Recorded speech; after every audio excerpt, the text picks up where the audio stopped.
Good afternoon, guys. So happy to have you here virtually, but here anyway. Back to Spanish. Chicos, me alegra mucho saludarlos. Espero que se encuentren muy bien en sus casas y siguiendo las recomendaciones que se han hecho a nivel nacional. Ya saben cómo está la situación. Espero que todos estén bien, que sus familias estén bien y que todos salgamos con bien de esto. Vamos adelante, chicos.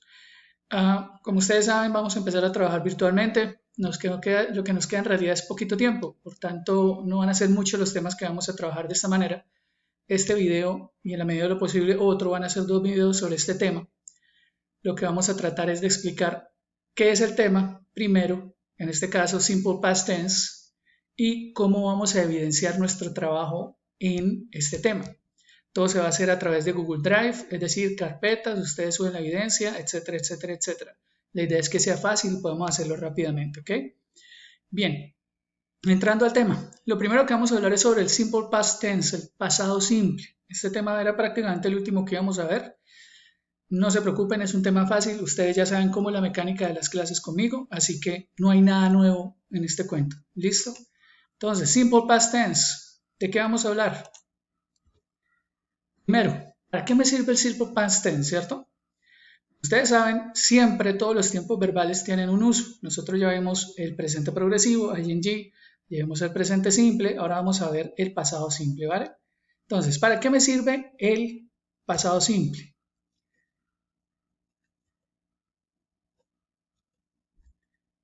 Miren esta timeline, ustedes ya saben cómo funciona, son 3 puntos. El primero, este punto verde acá. El segundo, este con diferentes puntos dentro del tiempo. Y el tercero, uno solo.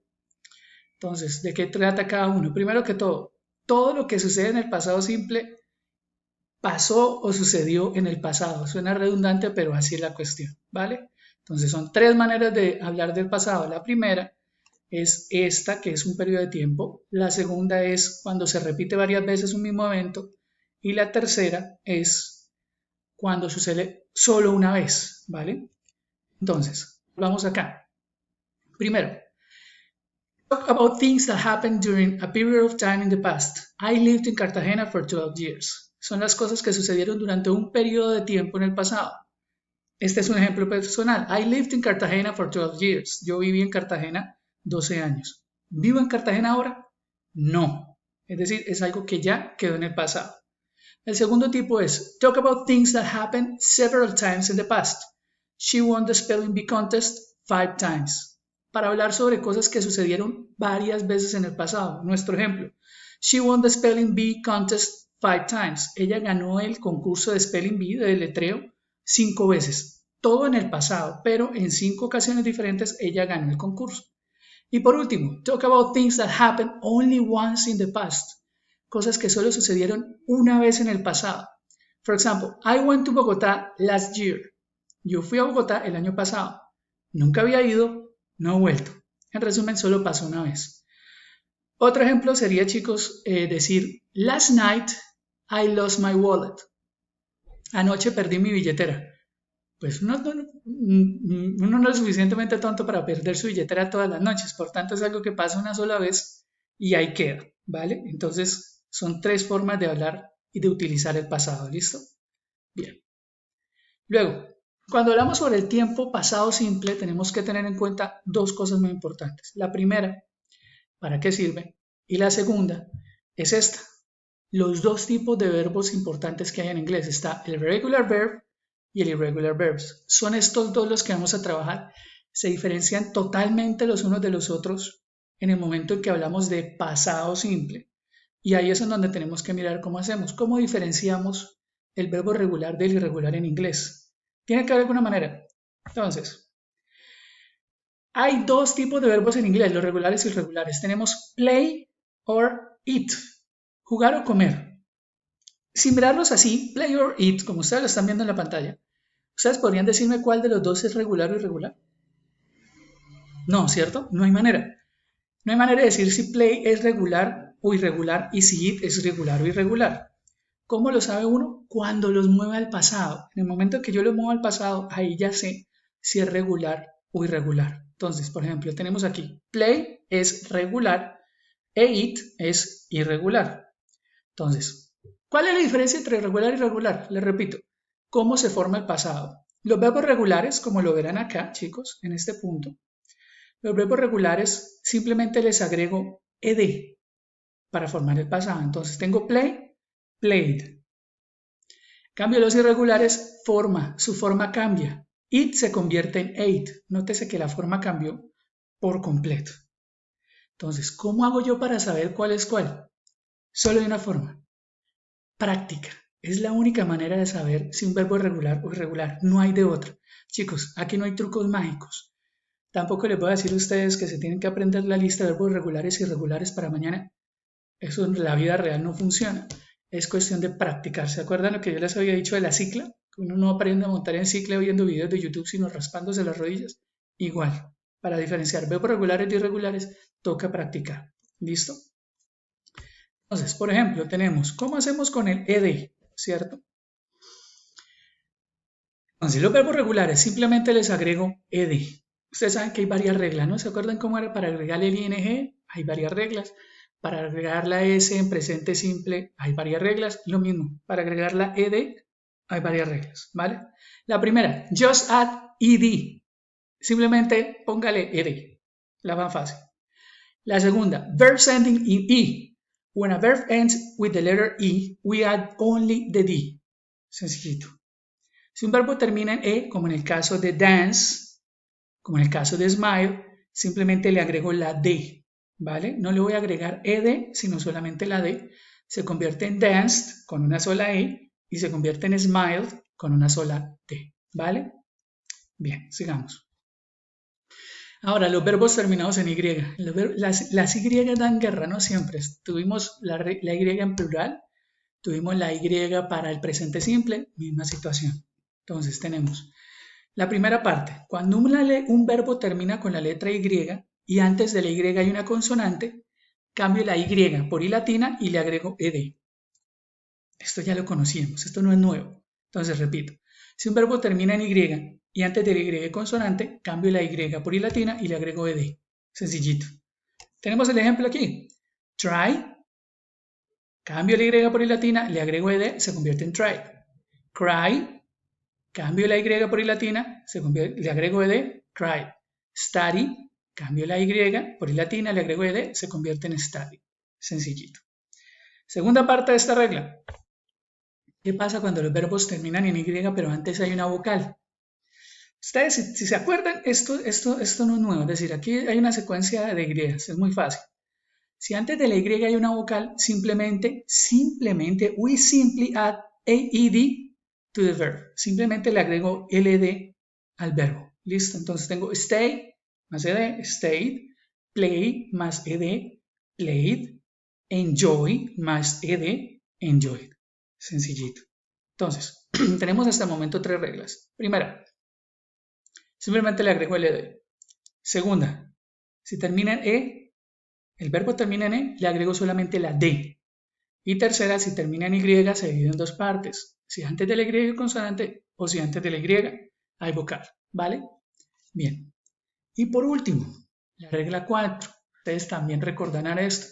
Consonant, vowel, consonant. Verbos cortos que terminen en consonante, vocal, consonante. Esto no es nuevo para ninguno de nosotros. ¿Vale?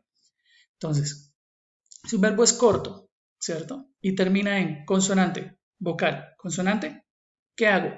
Le duplico, we double the last consonant, then we add ed. Le duplico la última consonante y le agrego ed. ¿Listo? Entonces tenemos stop. Oh, aquí hay un pequeño error, no se preocupen. Bueno, no se preocupen, es fácil. Stop, se lo voy a hacer por este lado, mucho más sencillo. Stop, termina en consonante, vocal, consonante. Le duplico la P y le agrego ed. Ok, chicos, como les venía diciendo, esto tuvo un pequeño salto, no se preocupen, algo normal en estas grabaciones. Bien, estábamos justo aquí. ¿Qué pasa cuando un verbo termina en consonante, vocal, consonante? De nuevo, observen por favor.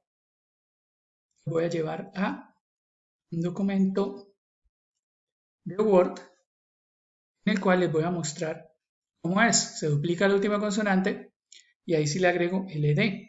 Entonces stop se convierte en stopped con doble P y tip se convierte en tipped con doble P. La última letra se duplica, ¿vale? Esto solamente funciona cuando estamos hablando de verbos regulares. ¿Listo? Bien, volvemos entonces a nuestra presentación. Ahora, ¿qué pasa con los verbos irregulares, chicos? No hay, como les había dicho, no hay un truco mágico para aprenderse los verbos irregulares. Toca practicar, es la única manera de aprenderse la lista de verbos irregulares. Ustedes la tienen acá. Tengo be, que es un verbo irregular. Tengo heard, tengo hit, tengo hold, tengo heard, tengo sing, etcétera, etcétera, etcétera. Todos estos verbos, todo lo que aparece aquí, es un verbo irregular. ¿Listo? Entonces, ¿qué necesitamos saber? Toca practicarlos, no hay de otro. ¿Listo? En la evaluación final va a salir una pequeña lista de verbos irregulares, entonces toca saber cómo funciona. ¿Listo? Bien, chicos. Ahora, va a salir un momento aquí rápidamente de esta presentación. Gracias. Y vamos al PDF. Este PDF es el que siempre nosotros hemos utilizado. Entonces ustedes saben cómo funciona. Es fácil. Aquí tienen la primera regla, los normales. La segunda sí termina en E. Ustedes ya saben qué tienen que hacer. La tercera sí termina en Y. Lo ideal es que hagan esto como ejemplo. La cuarta, los que terminan en consonante, vocal, consonante y que son cortos. ¿Listo? Bien. Ahora, chicos, me interesa en este momento que miremos. Me interesa mucho que miremos, primero que todo, los esqueletos, ¿vale? Entonces, tenemos varios esqueletos, de hecho. Primero tenemos el esqueleto de, permítanme les muestro. Aquí está. El primer esqueleto es de los verbos regulares, entonces PPS más verb plus verb with ed plus complement. El PPS, they, verbo con ed, light, complement de movie. Entonces, la negación sería PPS, didn't, verbo normal, pilas con eso chicos, por favor. Aquí el verbo no lleva ed, la ed solamente se le pone en el afirmativo, en el negativo, en la pregunta no se pone, ¿vale? Bien, entonces, PPS, verb ed, complement, PPS, didn't, verbo normal, complement, y en pregunta, did, PPS, verbo normal, complement. Esto es para los verbos regulares. Luego veamos los verbos irregulares. PPS, verbo en pasado simple, en este caso, eat, que es el, que es el pasado de eat. She ate a delicious pizza at Luigi's last night, ¿cierto? Aquí está, eat es el pasado, el presente de ate. Luego, en negación, pilas, es didn't, verbo normal, o sea, vuelve a ser it y complemento. Y por último, pregunta, did, PPS, verbo normal, es decir, otra vez it, complemento, signo de interrogación, es decir, solamente se cambia el verbo en la afirmación. ¿Listo? Y por último, el verbo to be. Recuerden que el verbo to be es raro, él no maneja la misma manera en presente simple, acuérdense que no maneja ni do ni das, lo mismo en pasado. El verbo to be no maneja didn't, para nada. ¿Listo? Entonces, miren, presente, was, were, PPS, was, were, complement. Was es para I, he, she, it. Were es para you, we, they. Listo. PPS más was, were, wasn't, weren't, es la forma corta más complemento. Was, were, PPS, complement. De hecho, el verbo to be es un poco más sencillo que los anteriores, ¿vale? Chicos, este es el final de la primera parte. La siguiente parte voy a grabarla de una vez para ustedes, para terminar de explicarles un poquito más el tema y explicarles cómo vamos a realizar las evidencias, ¿vale? Nos vemos en un minuto, chicos.